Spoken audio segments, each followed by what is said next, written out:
think I should get my better sound. It's your boy Sad. Yeah. Let's get into it. Live from the bitch, I'm perfect. I never snitch on daddy. Never. I hold a brick on daddy. Splash on a bitch. This topic today is how does it like being a transparent? And if anybody doesn't know what that means, that's my mother. You can introduce yourself, Ma. Hi, I am Tabitha Revlon Gonzalez, and I'm Cedric's mom. It's also called the chosen mom. 9 times out of 10, they understand that you have a biological mother, but it's kind of cool that you have a chosen mother on the side. So I kind of brought her here today to have a brief on what is transparent and basically the questions that we were going to do. So you definitely want to introduce yourself, who you are, and explain how much of a transparent you are to your kids. It's basically say how many kids you got and all that. I'm Tabitha. Once again, I'm Tabitha Revlon Gonzalez. I am an Afro-Latina trans woman of color, and I have 5 trans children. I have 2 girls, 3 boys. And chosen parents are very essential, and how you pick them are very essential. Like, my mom is a woman who inspired me, a woman who nurtured me, a woman who was hands-on in my earlier transition, and definitely made a lasting impact that grew me into the woman I am today. I'm a mom who's hands-on. I have intentional goals for my kids. I stay on top of my kids. I'm very traditional in the sense where I don't do the spanking thing, but I will.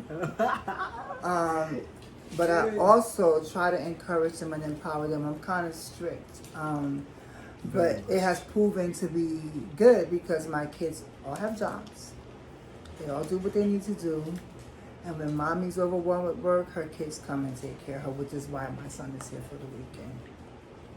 So I basically just want to go, what's the history behind being a trans mother? Because not everybody understands the house and everything. Give us a little brief on what the background of why is somebody called a chosen mother? Why does somebody pick and choose? Well, that's something of a new language. I'm old school. I'm not going to tell y'all my age. But I come from a different, my transition and my early inceptions of trans was ballroom, which is why I'm in the unforgettable, iconic house of Revlon. It was seeing girls like Danielle, Letitia, Keisha, and gravitating towards them and being around them and just, seeing the energy and the love. I was, having parents back then was just earlier on, a lot of kids in there, a lot of LGBTQ youth, especially people of color, culturally families didn't understand whether you were gay, whether you were trans, whether you were, back then we didn't have language for trans. It was transsexual and tranny and things like that. They didn't know, and the parents would throw them out. So you found your family and you found your friends or someone who could help you navigate the streets and survive. Ultimately, that became your role model, your influencer, and your mom, right?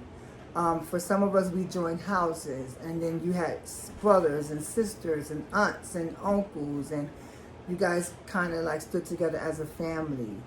I was explaining to my son earlier, it was very important to talk about that because I know for a lot of the youth, you guys watch Pose, you guys watch Legendary, and you see those narratives.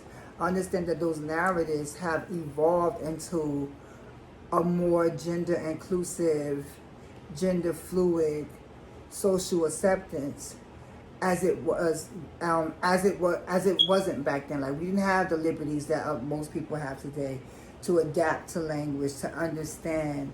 One thing that helped me in my transition was to be mindful that as I transition, Others around me had to transition. They had to develop the language. They had to understand gender expression versus gender identity and all those things. And having children with different identities kind of forced me to grow. You know, being hardwired in a system that is like so hardwired heteronormative, it's hard, you know, and it was very hard for me to know that my boys are very sexually fluid and, you know, pansexuals, and their mom is polyamorous. So go figure, the apple don't fall far from the tree. But just knowing that I affirm my kids, and no matter what identity that they choose, that I'm there for them to have their best life, and continue to encourage them and nurture and foster the good things in them. It's been rough. It's not always easy. I think more often than not, a lot of trans parents take on more than bio parents, because at the end of the day, if they've displaced you, they don't have to deal with the making sure you take your hormones, the mood swings, the mental health piece that go behind it, the substance use, you know, all those things that your kids get introduced to early on because they're turned over to the streets. So it's like to grab them, to try to navigate them into safety or safe areas or more safer path. It's very hard.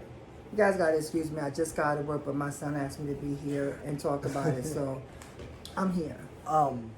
When it comes down to your kid going through an emotional breakdown, like, how does that affect you as a trans parent?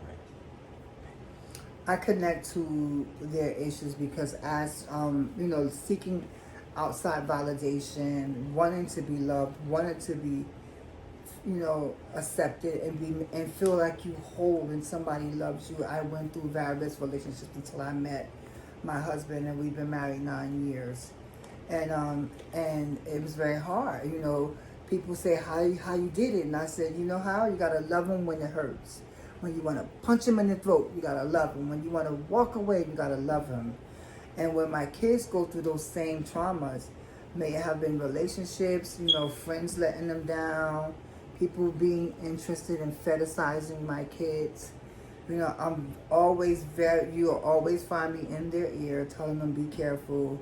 You know, I have my own idea and my own belief system, but I never impress that upon them. My responsibility to my kids is to be there for them no matter what. How they're chosen is differently. My kids ultimately choose me. You know, if I'm around them long enough, like sometimes your actions just kind of show up before the title does, right? Like, I have my son Jason, I have my son Ja, and I have my son Brayton. And each one of them became my children differently. This one was the hardest. Well, yeah, you know, because he was kind of unsure on what he wanted and how parenting might look for him.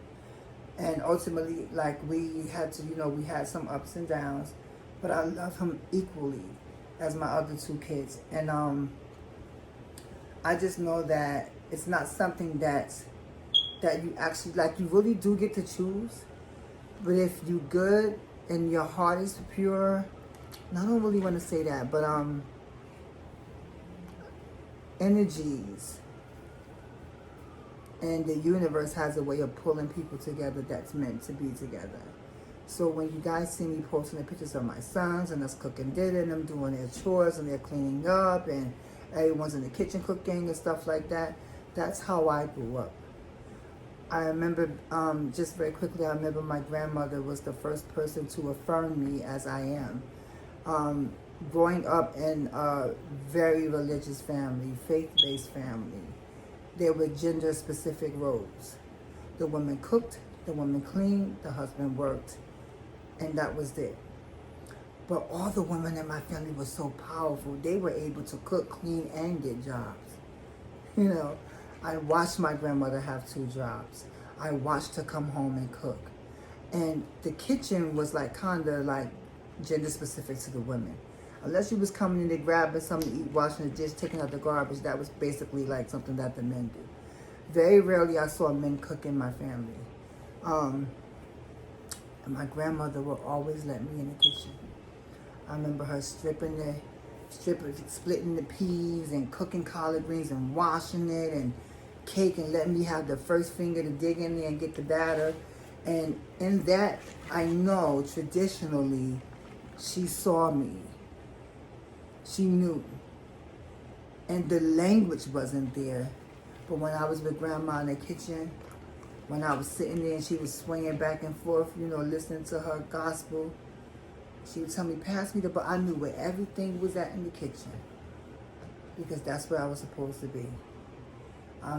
That's why I'm such a great cooker today. And I knew then on that I had to create that with my kids. So as gender evolved, it's no more of a specific role. My boys cook, my daughters cook, we're in there together, and the kitchen is a symbol of my safe space. So when we're in there, it's like I want to give them the experience and the suggestions that I have to make them feel whole, to make them feel seen and visible, if that makes sense. Do you see supportivity in the community? Say it. It's difficult. It's difficult because culturally, as people of color and as Black people, we were already separated, and then we kind of had like these sub-cultures, sub-ways of clicking. You had the house nigga, and you had the field nigga.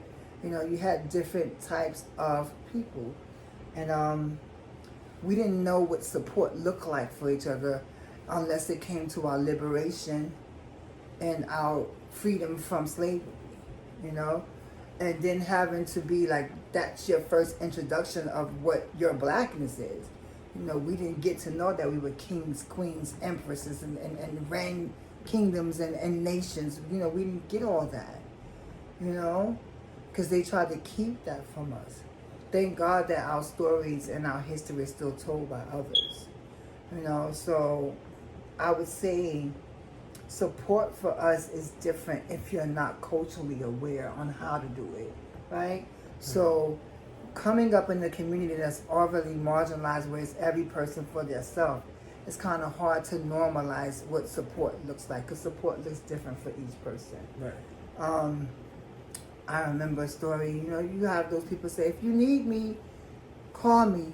Mm-hmm. If you need me, I'm there for you. Or if you need someone to talk to, I'm here for you. Right. If you need someone to talk to, I'm here for you. That could be financially, spiritually, emotionally, just a phone call, right? But then somehow when you become vulnerable enough to ask, some, not all, have a way of saying, girl, you know what happened? Cedric called me, girl, and he said, or he borrowed, or this and that, and it's this one and that one and that one and that one and that one, so now it's this whole completely full. So you have to, it's very important. Trust is a big issue in this community. You definitely have to figure out what is it that you want to say. What exactly is your need? How do you express that? Who do you talk to is important. Anticipate the outcome. What does support look like? And if they support you, what would that look like? If they didn't support you and they said no, what would that look like? And then you have to accept what happens in real time. So support can be very different.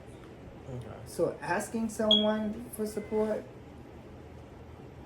you gotta be intentional about what you need. Right. So I know two more questions and then we're done. So what is your definition of love? James connecting. He's so cute. I'll put her in there with her picture, so. Knock it out. Son, where's the nail clipper? Where'd you put the nail clipper?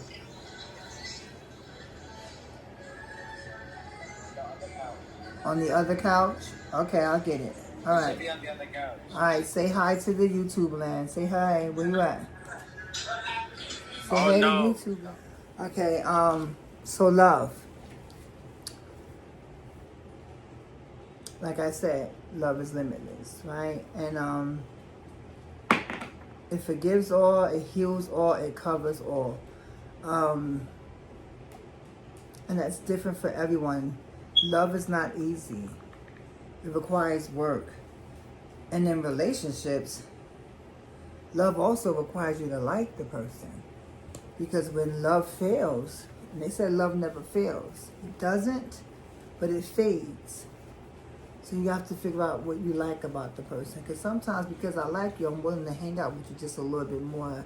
And then maybe we'll fall in love again. But love is different. I love my kids unconditionally. And that's what love is to me. Hello? My name is Emma with the Pilot Launch. Am I speaking with John Whitson? No, thank you. I see. You get those calls too. No, I actually thought it was like... So the last thing is, what advice would you give to a woman of trans experience or a man of trans experience or starting a transition medically? But you know, medically transition takes a require of mental health and emotional. You know what I'm saying? So what short advice would you give to them? Let's keep it short and simple. Therapy. Period. It's your boy Cedric Jamal, and I'm out. Wow. Thank you for watching the video. More videos to come. Stop what you're doing. Subscribe, like, comment, show some love.